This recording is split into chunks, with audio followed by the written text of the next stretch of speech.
Sugar didn't always rule the kitchen. Butter wasn't always cheap. And pastries were never meant to be soft, fluffy, and predictable. Medieval baking wasn't about indulgence. It was about survival, status, and ingenuity. These pastries weren't accidents. They were solutions. And once you hear what they were really doing, modern croissants start looking a little fragile. Hard-crust coffins that fed the masses. The medieval pie wasn't designed to be eaten the way we eat pie now. Early pastry cases were rock-hard shells made from flour, water, and sometimes animal fat. No sugar, no tenderness. Their job was to protect the filling, not to impress the palate. Spiced honey tarts that predated sugar addiction. Before refined sugar flooded Europe, honey was king.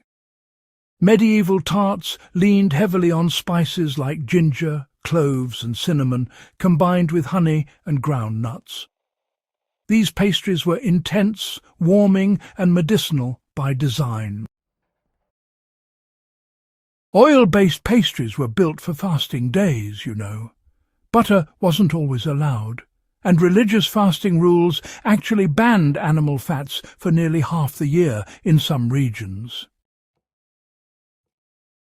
Twice-baked pastries, well, they were meant to survive for weeks.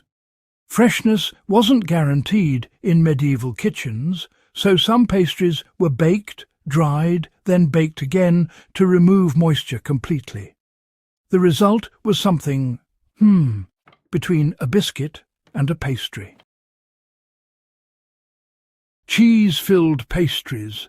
Now those blurred the line between bread and cake. Medieval pastries often use fresh cheeses mixed directly into the dough or filling. These weren't sweet cheesecakes, mind you. Fruit pastries preserved without sugar overload. Dried fruits like figs, dates and apples were mashed into thick pastes and sealed inside pastry shells.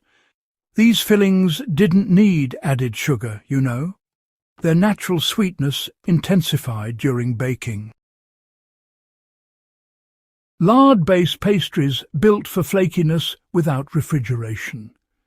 Butter spoils fast, but lard doesn't. Medieval bakers used rendered animal fat to create flaky, layered pastries long before laminated doughs were refined. Herb-infused pastries eaten as medicine.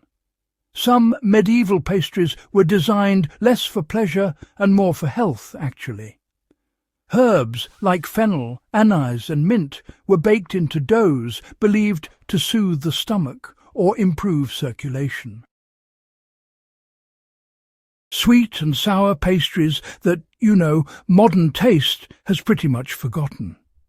Medieval palates really loved contrast. Pastries back then combined fruit with vinegar, wine, or even fermented ingredients to create sweet and sour flavours that hit hard and honestly lingered. What wiped them out wasn't exactly progress. It was convenience, industrial sugar, and, well, aesthetic preference. But here's the twist.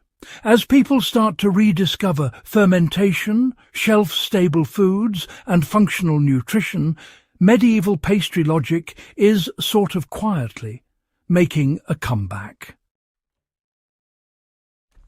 If this kind of buried food wisdom fires you up, you're definitely in the right place. Subscribe to Ancient Roots Uncovered. Share this with someone who thinks medieval food was boring. And, you know, stay curious. History didn't forget these pastries. We did.